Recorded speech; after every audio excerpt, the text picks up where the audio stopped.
नमस्कार दोस्तों। आज हम लोग यूपी डीएलएड सेकंड सेमेस्टर का हिंदी प्रश्न पत्र देखेंगे। इसमें पहला क्वेश्चन, बच्चों को कहानी सुनाते समय बीच बीच में उनकी कल्पनाशीलता को जागृत करने के लिए पूछना चाहिए। इसका सही आंसर हो जाएगा विकासात्मक प्रश्न। बच्चों को कहानी सुनाते समय बीच बीच में उनकी कल्पनाशीलता को जागृत करने के लिए विकासात्मक प्रश्न पूछना चाहिए। विकासात्मक प्रश्न बच्चों को सोचने और उनकी कल्पना का उपयोग करने के लिए प्रेरित करते हैं। जो बहुत अधिक बोलता हो, वाक्यांश के लिए प्रयुक्त होने वाला एक शब्द वाचाल। इसका सही आंसर हो जाएगा वाचाल। वाक्यांश के लिए एक शब्द जो अधिक बोलता हो वाचाल, जो अच्छा बोलता हो सुवक्ता, जो बोलता है वक्ता, जो नेतृत्व करता है नेता। जागृत शब्द का विलोम है, तो इसका सही आंसर हो जाएगा सुषुप्त। जागृत शब्द का विलोम सुषुप्त होता है। जागृत शब्द का अर्थ सचेत जागृत। विषुप्त का अर्थ होता है निष्क्रिय। चेतना का अर्थ होता है जागरूकता। शयन का अर्थ होता है सोना, आराम करना। सजग शब्द का पर्याय नहीं है, इसका सही आंसर हो जाएगा पहरेदार। सजग शब्द का पर्यायवाची शब्द सचेत, चौकस, सावधान, जागरूक, सतर्क आदि, जबकि पहरेदार पर्यायवाची नहीं है। महाकवि शब्द में प्रयुक्त समास है, तो इसका सही आंसर हो जाएगा कर्मधारय। महाकवि शब्द में कर्मधारय समास है। समास विग्रह में महान कवि।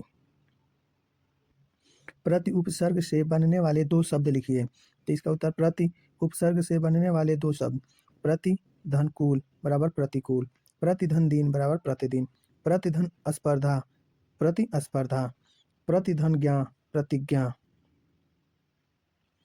कारक शब्द में कौन सा प्रत्यय लगा हुआ है? कारक शब्द में अक प्रत्यय लगा हुआ है। यह प्रत्यय क्रिया से संज्ञा बनाता है। कृत धातु का अर्थ है करना। अक प्रत्यय लगने पर कारक शब्द बनता है जिसका अर्थ है करने वाला। इसने पत्र पढ़ा वाक्य में कौन सा लकार प्रयुक्त है? इसने पत्र पढ़ा वाक्य में लट लकार भूतकाल प्रयुक्त हुआ है। बालक तेज दौड़ता है वाक्य में किस क्रिया विशेषण का प्रयोग हुआ है? बालक तेज दौड़ता है वाक्य में रीतिवाचक क्रिया विशेषण है। रीतिवाचक क्रिया विशेषण क्रिया की रीति या तरीके को बताता है। इस वाक्य में तेज क्रिया विशेषण दौड़ता क्रिया की रीत बताता है, अर्थात बालक किस तरह दौड़ रहा है। वर्णन शब्द के दो पर्यायवाची शब्द लिखिए। वर्णन शब्द का पर्यायवाची चित्रण, कथन, व्याख्या, आख्यान, विवरण, उल्लेख, चर्चा आदि होते हैं। सर्वनाम शब्द के दो उदाहरण लिखिए। सर्वनाम शब्द के दो उदाहरण, मैं यह शब्द स्वयं के लिए प्रयुक्त होता है। तुम यह शब्द सुनने वाले व्यक्ति को दर्शाता है। उदाहरण, मैं आज स्कूल जा रहा हूँ। तुम क्या कर रहे हो? तो इसमें तुम जो है वो सर्वनाम है। क्रिया विशेषण किसे कहते हैं? उदाहरण देकर स्पष्ट कीजिए। क्रिया विशेषण, क्रिया विशेषण वे शब्द होते हैं जो क्रिया की विशेषता बताते हैं। वे क्रिया में कैसे, कब, कहाँ, कितना, क्यों आदि का बोध कराते हैं। उदाहरण के लिए, वह तेज दौड़ता है रीतिवाचक क्रिया विशेषण। वह कल आएगा कालवाचक क्रिया विशेषण। वह यहाँ बैठा है स्थानवाचक क्रिया विशेषण। वह बहुत पढ़ता है परिणामवाचक क्रिया विशेषण। गद्य शिक्षण के सामान्य उद्देश्यों का वर्णन कीजिए। गद्य शिक्षण के उद्देश्य, गद्य शिक्षण के सामान्य उद्देश्य निम्नलिखित हैं। भाषा ज्ञान का विकास, गद्य शिक्षण का मुख्य उद्देश्य छात्रों के भाषा ज्ञान का विकास करना है। गद्य को पढ़कर छात्र विभिन्न प्रकार के शब्दों और वाक्यों से परिचित होते हैं जिससे उनका शब्द भंडार और भाषा कौशल विकास होता है। विचारों और भावनाओं को व्यक्त करने की क्षमता का विकास, गद्य शिक्षण के द्वारा छात्रों में विचारों और भावनाओं को व्यक्त करने की क्षमता विकास होता है। कल्पनाशीलता और रचनात्मक का विकास, गद्य शिक्षण का उद्देश्य छात्रों में कल्पनाशीलता और रचनात्मक का विकास करना है जिसमें नई चीज़ों को सोचने और बनाने में सक्षम होते हैं। सामाजिक और नैतिक मूल्यों का विकास, गद्य शिक्षण के द्वारा छात्रों में सामाजिक और नैतिक मूल्यों का विकास होता है जिससे वे अच्छे और बुरे का अंतर समझने और अच्छे नागरिक बनने में सक्षम होते हैं। मनोरंजन और आनंद। गद्य शिक्षण के द्वारा छात्रों को मनोरंजन और आनंद प्राप्त होता है। वाक्य किसे कहते हैं?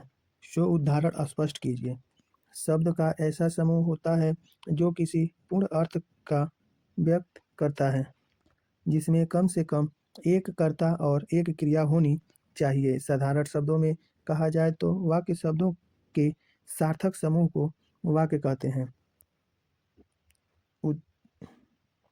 व्याकरण की दृष्टि से एक शुद्ध वाक्य निर्माण में निम्नलिखित गुणों का होना आवश्यक है: आकांक्षा, योग्यता, निकटता, पदक्रम, अन्वय। उदाहरण में लड़का दौड़ता है। यह वाक्य का उदाहरण लड़का दौड़ता है।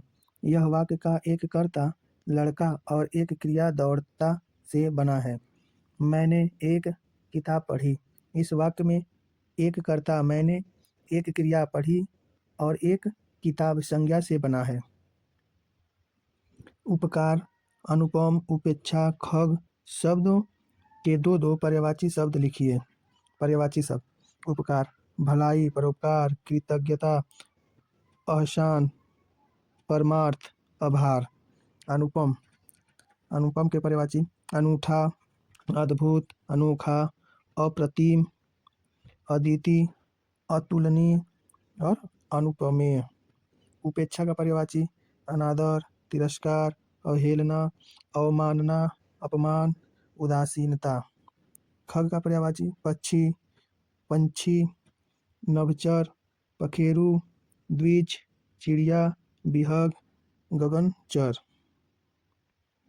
समास किसे कहते हैं? बहुब्रीहि समास के दो उदाहरण लिखिए। समास। समास का तात्पर्य संक्षिप्तीकरण होता है, अर्थात छोटा रूप। जब दो या दो से अधिक शब्दों से मिलकर जो नया शब्द बनता है उसे समास कहते हैं। जैसे रसोई के लिए घर, रसोई घर। हाथ के लिए कड़ी, हथकड़ी। राज का पुत्र, राजपुत्र। समास के नियमों से निर्मित शब्द सामाजिक शब्द कहलाते हैं। इसे समास पद भी कहा जाता है। समास होने पर विभक्तियों के चिन्ह गायब हो जाते हैं। हिंदी में समास के 6 भेद माने जाते हैं: अव्ययी समास, तत्पुरुष समास, कर्मधारय समास, द्विगुण समास, द्वंद्व समास, बहुब्रीहि समास। बहुब्रीहि समास। बहुब्रीहि समास में कोई भी पद प्रधान नहीं होता है। इनमें दो पद मिलकर तीसरे पद का निर्माण करते हैं, अर्थात तीसरा पद प्रधान होता है। इसे बहुब्रीहि समास कहते हैं। उदाहरण में गजानन गज का आनन है, अर्थात गणेश। त्रिनेत्र तीन है नेत्र जिसके अर्थात शिव। पीताम्बर पीले हैं वस्त्र जिसके अर्थात कृष्ण।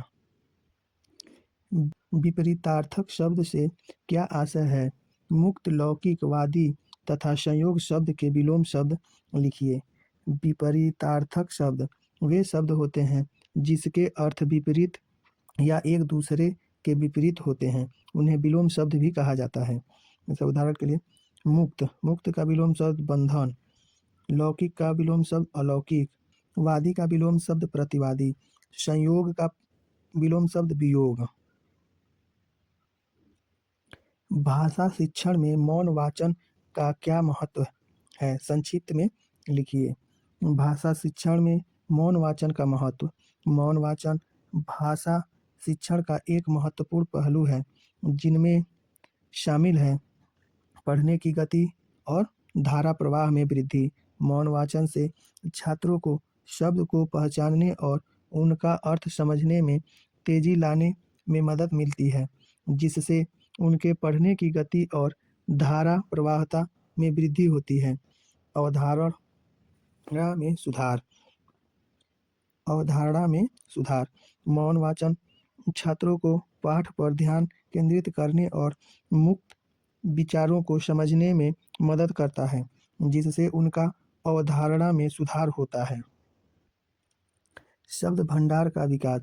मौन वाचन छात्रों को नए शब्दों से परिचित कराता है और उन्हें अर्थ समझने में मदद करता है।